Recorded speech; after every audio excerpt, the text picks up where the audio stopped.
अगर कोई भी हिंदू अपने दूसरे पक्ष यानी पति या पत्नी के होते हुए दूसरी शादी कर लेता है,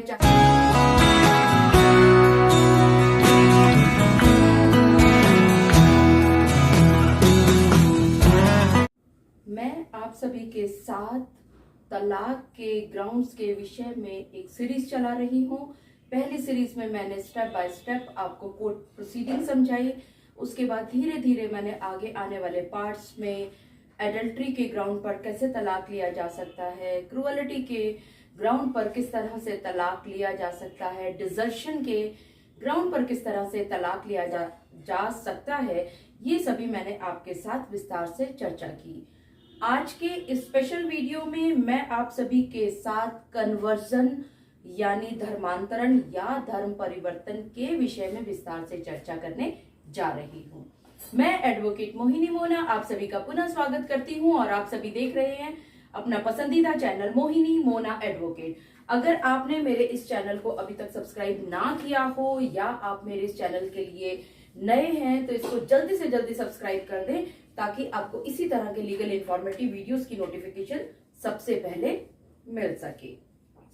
इस वीडियो में आगे चलने से पहले सबसे पहले हमें ये जानना जरूरी है कि आखिर ये कन्वर्जन या धर्मांतरण या धर्म परिवर्तन है क्या। इसको एक उदाहरण के माध्यम से समझने की कोशिश करते हैं। एक पति है जो कि हिंदू है, इसी तरह से उनकी पत्नी भी हिंदू हैं। अचानक एक दिन पति चर्च में गए और उन्होंने क्रिश्चियन धर्म को अपना लिया और इस धर्म परिवर्तन के समय उन्होंने अपनी पत्नी से किसी भी तरह की कोई परमिशन भी नहीं ली। उनकी बिना जानकारी के उन्होंने धर्म को परिवर्तित कर लिया। तो यहाँ पर पत्नी कोर्ट में अप्रोच कर सकती है अपने पति के खिलाफ तलाक लेने के लिए। इसका अर्थ ये हुआ कि अगर पति और पत्नी किसी भी एक धर्म को मानते हैं शादी के समय पर और अचानक किसी भी दिन दोनों में से एक, चाहे वो पति हो चाहे वो पत्नी हो, वो किसी और धर्म को अपना ले बिना जानकारी के, बिना परमिशन के दूसरी स्पाउस से। इसी तरह से अगर पति शादी के समय पर हिंदू है, पत्नी भी हिंदू है और पति ने अचानक से ये अनाउंस कर दिया कि अब से वो हिंदू धर्म को नहीं मानेगा, तो इससे आघात पहुंच सकता है उसके दूसरे पार्टनर को और इस बिना पर भी वो कोर्ट में तलाक लेने के लिए अप्रोच कर सकते हैं। जरूरी नहीं है कि आप दूसरे धर्म को अपनाएं तभी आप तलाक के लिए कोर्ट में जा सकते हैं। अगर दोनों में से एक पार्टनर उस धर्म को निभाने से इनकार कर दे जिस धर्म के चलते उन्होंने शादी या इस पवित्र बंधन में बंधे थे। यहाँ बहुत बार कोर्ट में इस तरह के केसेस भी आए हैं कि अगर पति हिंदू है और उसने अचानक से अपना धर्म परिवर्तित किया और धर्म परिवर्तित करने के बाद वो मुस्लिम धर्म को मानने लगे और उन्होंने दूसरी शादी कर ली।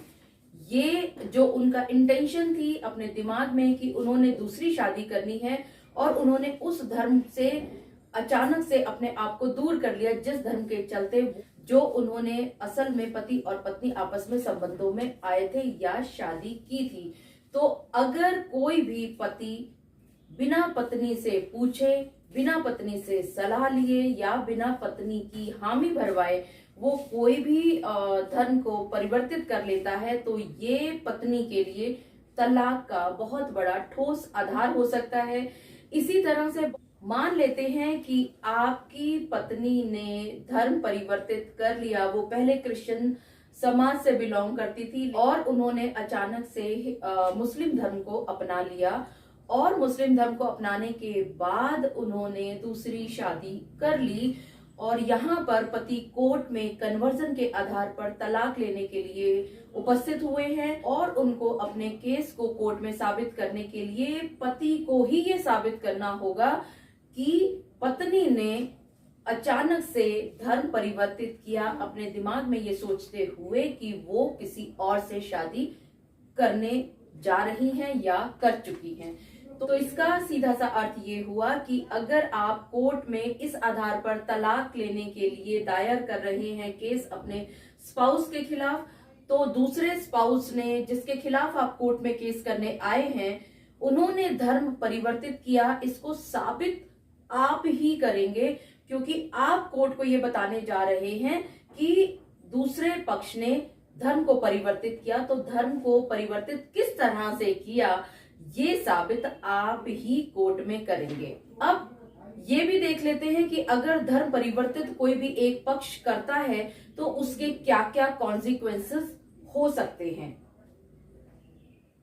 जो सबसे पहला इसका कॉन्सिक्वेंस है वो ये हुआ कि अगर मान लेते हैं कि पति और पत्नी दोनों में से एक ने अपने धर्म को परिवर्तित कर लिया, तो इसका ये मतलब नहीं होता कि उसकी जो पत्नी या पति जो दूसरा पक्ष है उसका धर्म भी परिवर्तित हो जाएगा। यहाँ बहुत सारे लोगों को दिमाग में यही बात रहती है, उनको ये महसूस होता है कि अगर आप पति हैं और आपने मुस्लिम धर्म को अपना लिया तो आप ये सोचते हैं कि आपकी पत्नी क्योंकि आपसे जुड़ी हुई है तो उनका भी धर्म परिवर्तित हो गया और वो भी मुस्लिम बन जाएंगी। तो ऐसा बिल्कुल भी नहीं है। इसका कॉन्सिक्वेंस बिल्कुल भी ऐसा नहीं होता कि दूसरा पक्ष ऑटोमेटिकली कन्वर्ट हो जाएगा।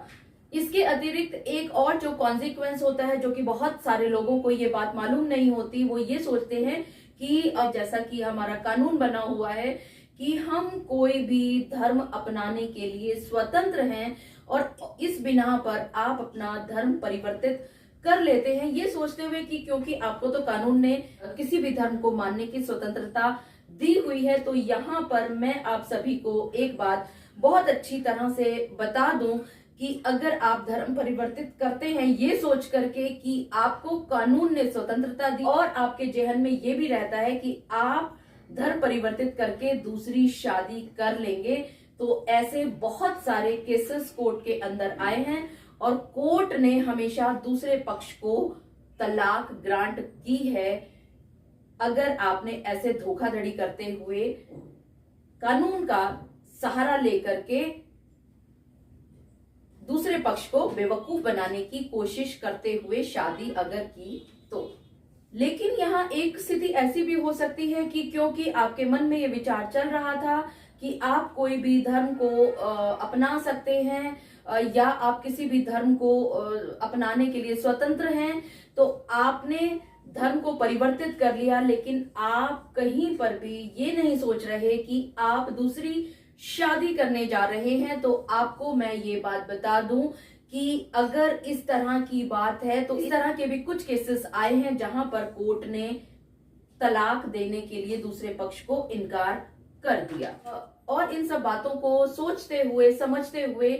आपको सेक्शन 494 आईपीसी के बारे में भी हमेशा सोचना होगा, जो कि ये कहता है अगर कोई भी हिंदू अपने दूसरे पक्ष यानी पति या पत्नी के होते हुए